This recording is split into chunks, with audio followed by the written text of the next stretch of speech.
Welcome to Uncorked and Uncut, Email Marketing Friends at Home, a vodcast with a new guest each episode, and your hosts, Kath Pay and Ryan Phelan. Hello, friends. Welcome to a primer on season 2 of Uncorked and Uncut. And you will notice that we are in different locations than we usually are, because the whole thematic of this show is to be somewhere comfortable and hobbyist and that kind of stuff. But listen, we're on a limited budget and it's cold outside. It's cold here. It's not cold where Kath is, and we'll talk about that in a minute. But we wanted to just have a short primer on where we've been, why it's been so long since the last episode in the last season and this one. And we wanted to kind of get everybody up to speed on what's been going on in our lives, and then talk about the guests we've got coming up and so on and so forth. So Kath, lovely to see you. Oh, the one thing we did do is we're trying to kind of match in our outfits.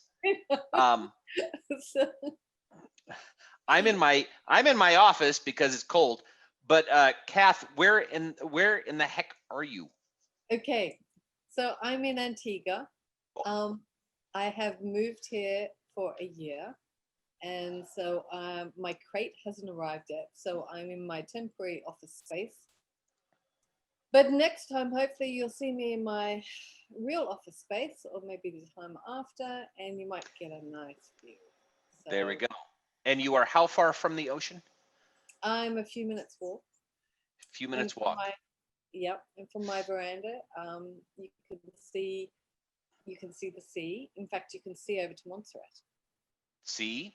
Now, I did stalk Kath because she said, I kind of live by this restaurant up on a hill, and she was telling me kind of lay of land. So I went on Google Earth and I'm like stalking her, and I'm like, are you in this house? And she's like, oh my God. And so, yes, she is a stone's throw. In fact, I could probably hit a golf ball from her veranda and hit the ocean.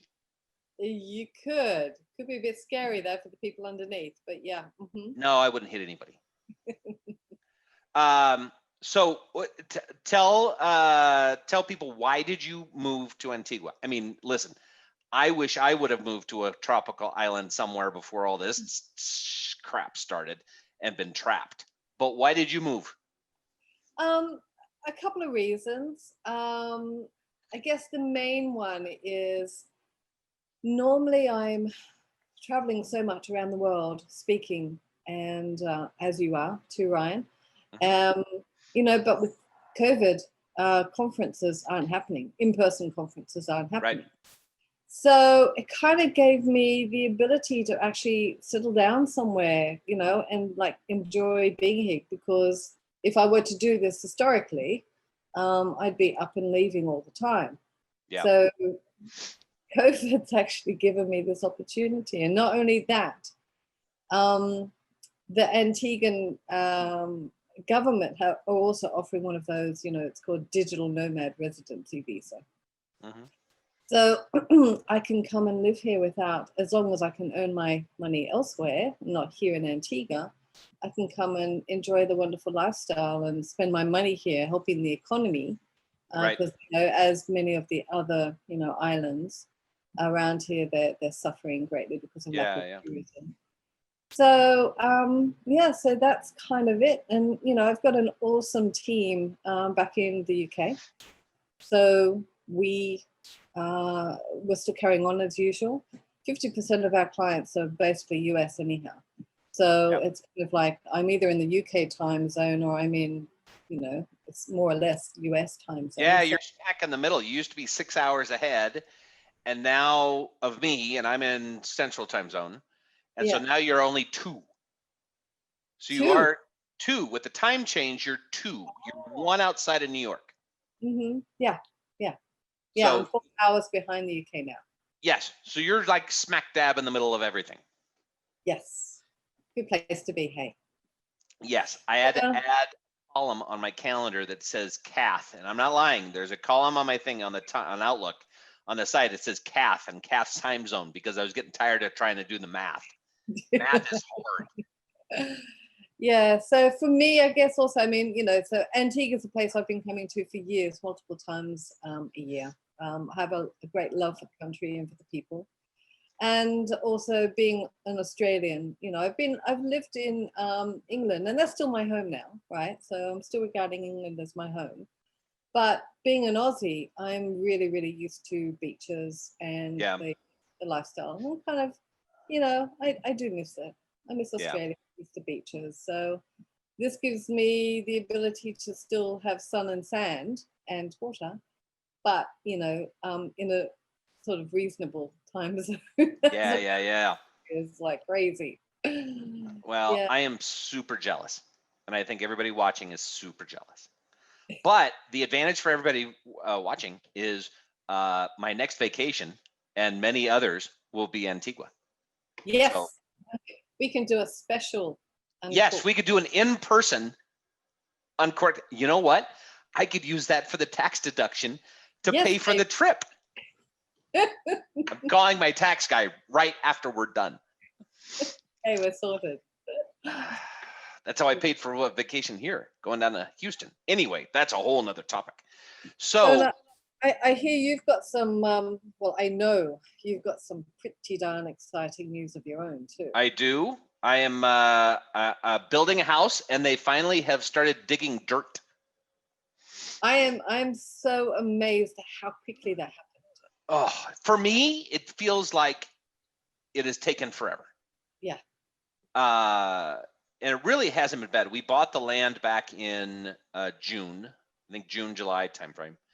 And about a week ago, they started putting in the forms and for the foundation and stuff, and we're getting there. So I think foundation is the next week, and so the clock started 2 weeks ago, and I think it's 8 months to finish it. Wow. Yeah. And then of course, once that's finished, I'm coming over to visit you. And you guys, you're coming up, and I tax deductible visit. Yes, same thing. So we can do it from my house. Well, what's funny with COVID is the way the timing's going to work out.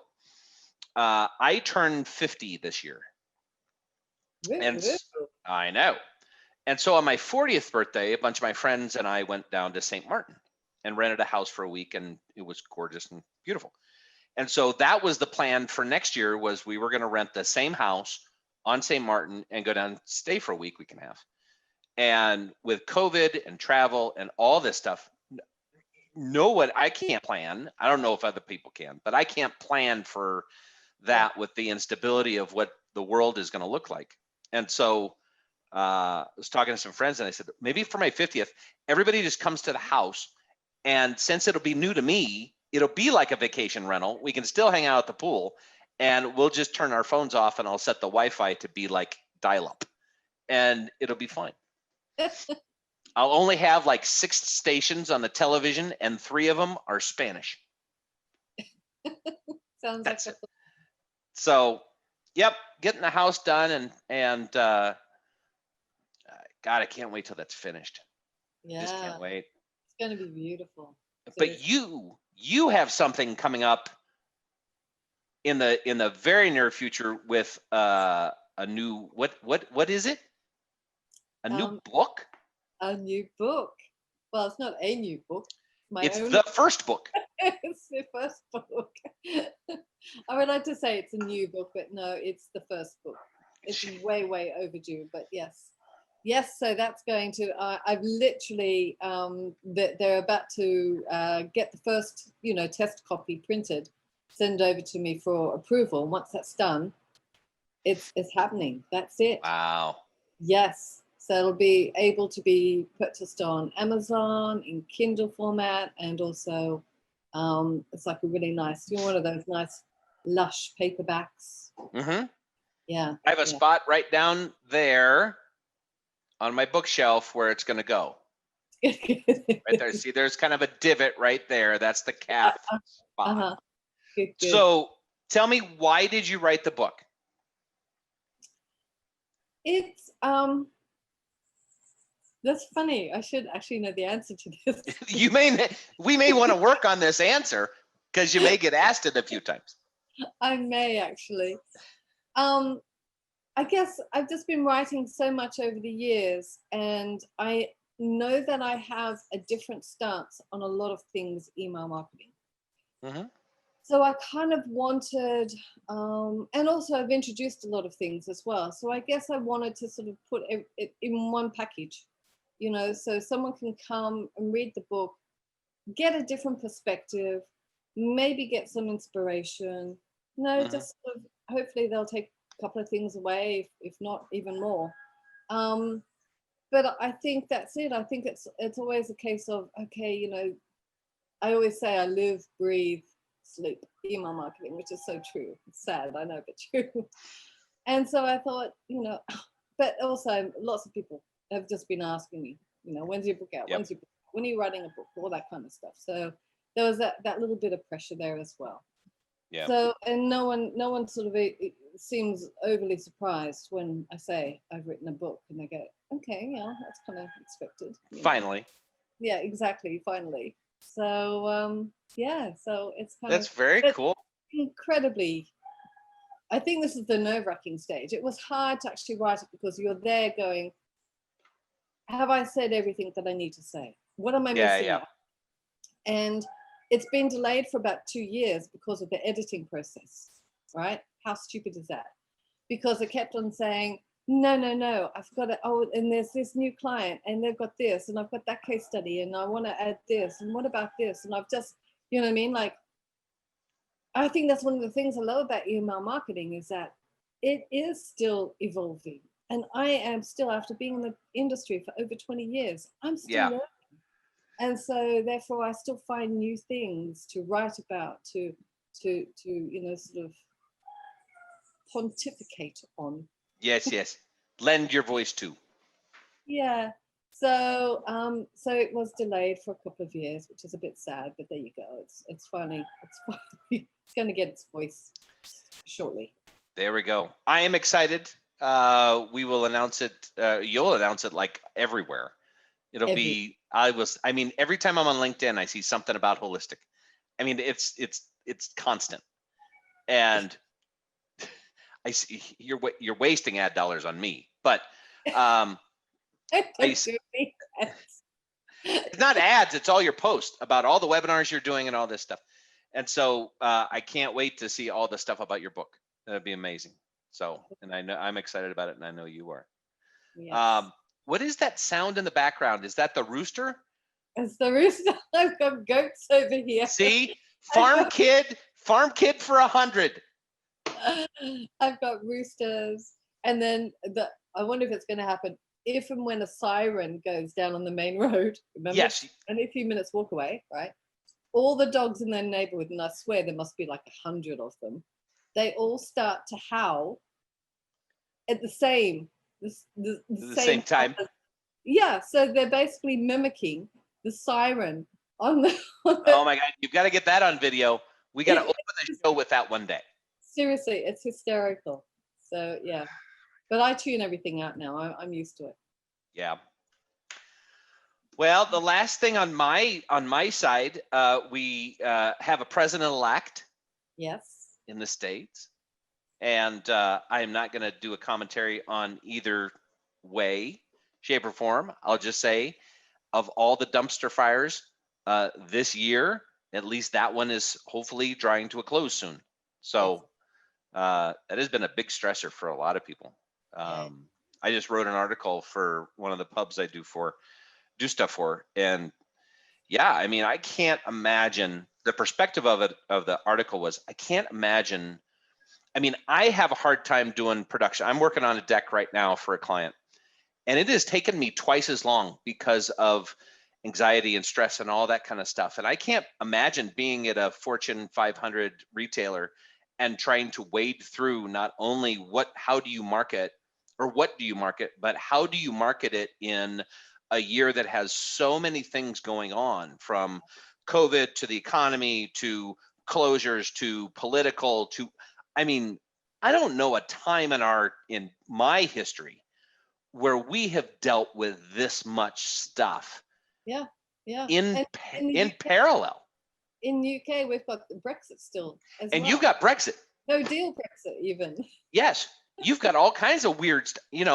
It's almost like you've gone through 2020 unsure of where your next step is going to be. And being a marketer right now is Tough. tough, Yeah. really tough. So my hat's off to everybody that, by the time you see it, will be knee deep in holiday that are wading through this, because I know. Seriously. it's a toughie. So look for my article. I talk about you, the people that are listening and going, yeah, it's crazy. Yeah. We've got some cool guests coming up this season, which will kick off, I believe, next week. Yes. But we've got coming up Stephanie Miller. Old timers will remember Stephanie Miller. The legend. The Stephanie. legend. She was one of the first main people in this space. I mean, when you thought thought leader, it was David Daniels, it was Stephanie Miller, it was it would be Jeannie Mullins. Sorry, that's the one I was thinking. Jeannie Mullins and Bill McCluskey. Oh, and Lauren and Stefan and all of those guys, right? And then all of us filtered in after that, right? Yeah. Stephanie Miller was one of the people that laid the groundwork for a lot of what this community is. She's an amazing woman, and the fact that she and Jeannie were up front as women, very, very man-centric. Well, what used to be, it's less so now, but what used to be a very man-centric or male-centric industry, Yeah. So I'm excited to have her. She has moved on from email, but she, she's a very powerful force in this industry, and so really looking forward to her.